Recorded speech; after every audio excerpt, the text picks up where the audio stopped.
Even though Kris Wu is no longer a member of EXO or involved in the K-pop world, primarily promoting as a celebrity in China now, when I asked you guys on Instagram, it was almost unanimously agreed upon that this is something we still need to talk about. Now, I'm going to condense and discuss the information we have at this moment in time of recording. You guys can definitely help with any updates since or corrections in the pinned comment below. Last disclaimer, being on YouTube, I will have to censor myself at certain points, and this is also a warning for those who may need to click off due to the sensitive subject matter. Okay, this blew up when a 19-year-old girl came out recently and accused Kris Wu of alleged sexual assault and rape of her and possibly 30 other girls. Reportedly, this may have also included 2 underage people as well. In her interview, she described some of the methods he would allegedly use. One was choosing girls in the fan club and inviting them to a mini fan meet. Even though he would tell a girl other fans would be attending, when they got to the hotel, she would realize it was only her and Kris. Other methods involved plans to discuss work and business, but would ultimately end up with them consuming too much alcohol. In response to all of this spreading like crazy, Kris's team stated they would be taking legal action against her for the allegations. But in response to that, the girl said she will be filing a police report and gather evidence from all the other victims. Along with this, she posted chat conversations of Kris's team, apparently trying to settle things with her. They proposed a certain sum of money in exchange for her deleting the post and admitting the information she released was unverified. While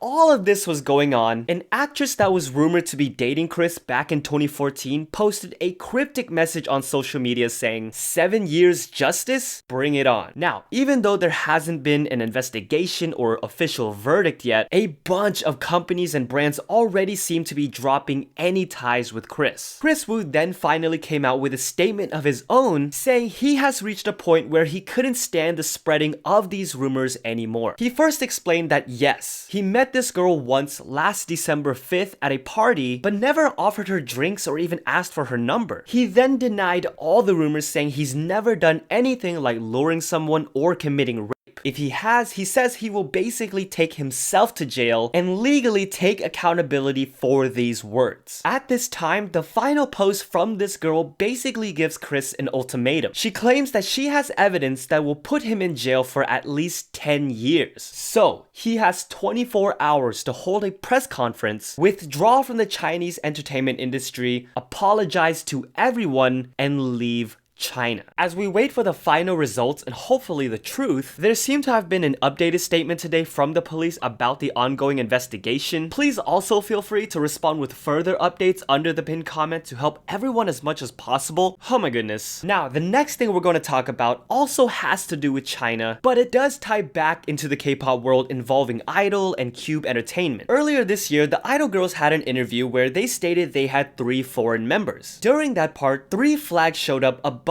the girls displaying their nationalities. The flag of Thailand for Minnie, China for Oogie, and Taiwan for SHUHUA. For some reason, not right after, but a bit of time later, Cube Entertainment randomly issued an apology for regarding Taiwan as an independent country rather than belonging to China. Although they basically blamed it on KBS for editing the flags like that and said that the footage will be replaced to correct the quote-unquote mistake. A lot of fans and just netizens in general are now criticizing Cube Entertainment, asking why they apologize for this now out of nowhere, saying SHUHUA is from Taiwan, the flag above her is correct, that they should have never apologized for it but bowed down to China anyway, seemingly for money. Most agreeing that SHUHUA is the victim here, basically having no say what her nationality is labeled as, and that kind of hold and control Cube Entertainment has over something like that also kind of connects to the backlash that SOYEON received recently. SOYEON featured on a YouTube video looking back at her life. During this, she recalled her time as a contestant on that very first season of Produce 101. She detailed that while on that show, she questioned if this is what a singer really is. Doing what you're told to do, singing and dancing at someone else's instructions, and that afterward when she competed on Unpretty Rap Star, she felt much happier. This is where the backlash stems from, as some people believe she only has her level of fame right now because she appeared on Produce produce 101. That other trainees would have done anything to be in the position she was in, only to now see it as her complaining about it. Another point of backlash was that she mentioned having to wear those school uniforms, but recently in a TikTok video promoting her solo debut, she wore a similar uniform, probably referencing that Produce 101 period of time. Some people saw this as her profiting off of something she's speaking negatively about. On the other side of that, people are saying her words are being twisted, arguing it's not her fault Cube made her go on the show, while others believe she probably made the decision to go on there herself. I don't know, do you guys think SOYEON's comments were either taken out of context or blown way out of proportion, or do you think some of these people have legitimate gripes against her comments? And you know what, that's enough backlash talk for today. I know, there's a lot more going on in the K-pop world, like the Treasure situation, the Jennie thing, BTS, Stray Kids situation, but don't worry, stay tuned, I'll have another video coming this week for those. We have to discuss positive things so we don't go crazy, like all 13 members of 17 renewing their contracts with Pledis 1 year before their contracts even expire. The guys have spared the fans the constant wondering and heartache, while also essentially conquering the 7-year curse and staying whole past that point. It's amazing to hear, especially after the hiccup they had during their last promotion, having to quarantine, which, by the way, my goodness, wherever you are right now, I hope you're staying safe. The amount of COVID news in the K-pop world right now reminds me of when this whole thing started. Brave girls who are on the high of their careers right now, unfortunately having to quarantine during their first comeback since blowing up, and arguably chipping away at their momentum. Do-young and Jungwon of Treasure have recently tested positive. ATEEZ's son tested positive on his birthday. Don't worry though, he reassured fans he's okay, he was apparently asymptomatic. And anyway, if you're an ATEEZ fan, it's time to rejoice. You know, 2020 wasn't just the year COVID came and wrecked everything, it was also the year where a lot of idols had to step away due to mental health issues like anxiety. But luckily, 2021 is the year of those idols coming back, healthier, stronger. Day 6, Twice's Jungyeon, Oh My Girl's Jiho, Luna's Hustle, Monster X's Jooheon, and now KQ Entertainment has officially confirmed that Mingi will be returning to activities and ATEEZ will be 8 on stage once again. Mingi can once again prove to the world, on top of his rapping, he is one of the best at utilizing his body to artistically express absolutely anything he wants. Oh, Padronis?